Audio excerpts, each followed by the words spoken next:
इस चैनल पर आपको सुनने को मिलती हैं सच्ची और काल्पनिक डरावनी भूतिया कहानियाँ। अगर आपको मेरी वीडियोस देखना और सुनना पसंद है तो मेरे इस चैनल को सब्सक्राइब करना ना भूलें। तो चलते हैं आज की कहानी की ओर। वो भूतिया रास्ता मुझे आज भी याद है। ये कहानी आज से 7 साल पुरानी है। ये उस दिन की बात है जब हमारा नौता पास के ही एक शहर से आया था।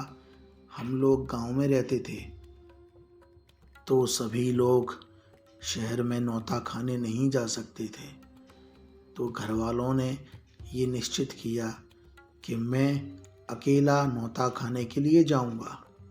शहर मेरे गांव से 17 से 18 किलोमीटर की दूरी पर था। जब मैं शादी में गया तो खाना वाना खा के थोड़ा लेट फ्री हुआ। ऊपर से कुछ दोस्त वगैरह मिल गए तो उन्होंने जल्दी घर आने ही नहीं दिया, और जब मैं घर के लिए निकला तो काफ़ी लेट हो गया था। शहर से गांव आने के 2 रास्ते थे और मुझे लगा कि शॉर्टकट से जाना ठीक होगा, लेकिन ऐसा नहीं था। उस रात मैं मोटरसाइकिल से जब अपने घर आ रहा था कि तभी अचानक से मेरी मोटरसाइकिल रुक गई। मैंने अपनी मोटरसाइकिल स्टैंड पे खड़ी की और उसको देखने की कोशिश की, लेकिन मुझे समझ में नहीं आ रहा था। मैंने कई बार उसे चालू करने की कोशिश की, लेकिन मोटरसाइकिल चालू ही नहीं हुई कि तभी जोर से हवाएं चलने लगी और तभी पास की झाड़ियों में मुझे एक आदमी दिखाई दिया। वो काले रंग के कपड़े पहना था, बड़े बड़े बाल, लेकिन चेहरा उसका साफ साफ दिखाई नहीं दे रहा था। चेहरा उसने दूसरी तरफ कर रखा था, लेकिन वो मेरी तरफ चलते हुए आ रहा था। बड़ा अजीब था। और थोड़ी देर में वो मेरे पास आ गया और मुझसे बोला, ओ भैया, ने काम ये नो लिफ्ट दे दोगे का? मुँह पे चलो नाने पर रहो, भगवान तुम्हारा भलो करेगा। मुझे उस पर दया आ गई। मैंने उसे कहा कि अरे बाबा, मैं लिफ्ट तो आपको दे दूंगा, लेकिन मेरी मोटरसाइकिल ख़राब हो गई है, चालू ही नहीं हो रही।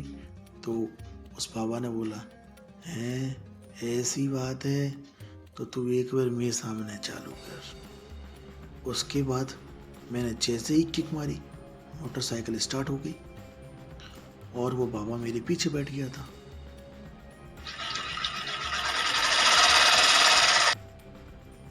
उसके बाद मैं बातें करते हुए उससे आगे बढ़ रहा था, लेकिन वो कुछ जवाब ही नहीं दे रहा था। ऐसे ही चलते चलते 15-20 मिनट हो गए और मेरी पीछे वाली सीट पर वज़न बढ़ता ही जा रहा था। मैं चौंक गया था कि एक बूढ़ा सा कमज़ोर सा व्यक्ति बैठा है पीछे, लेकिन गाड़ी पे पीछे वज़न बढ़ता ही जा रहा है। ऐसे ही चलते चलते 15 से 20 मिनट हो गए। अब मैं अपने गांव पहुंचने वाला था, तो मैंने उस बाबा से पूछा, अरे बाबा, कहाँ जाओगे? बता दो, वहीं छोड़ दूंगा, मेरा गांव आने वाला है। लेकिन पीछे से कोई जवाब नहीं आया। मुझे थोड़ा अजीब लगा। मैंने मोटरसाइकिल वहीं पास में रोकी और मैं देखता हूँ कि मेरे पीछे तो कोई है ही नहीं। मैंने जल्दी से अपनी मोटरसाइकिल स्टार्ट की और भागा, मोटरसाइकिल लेकर अपने गांव की ओर। घर पहुंचकर मैंने जल्दी से अपनी मोटरसाइकिल स्टैंड पे लगाई और जल्दी से घुस गया अपने कमरे में। अब मैं सुरक्षित महसूस कर रहा था, लेकिन मुझे ऐसा भी लग रहा था जैसे कि मैं किसी अनजाने मेहमान को अपने घर लेकर अपने साथ आ गया हूँ। तो मेरे साथ आगे क्या हुआ ये जानने के लिए एपिसोड 2 का इंतज़ार करिए और चैनल को सब्सक्राइब कर लीजिए ताकि एपिसोड 2 सबसे पहले आप तक पहुंच जाए।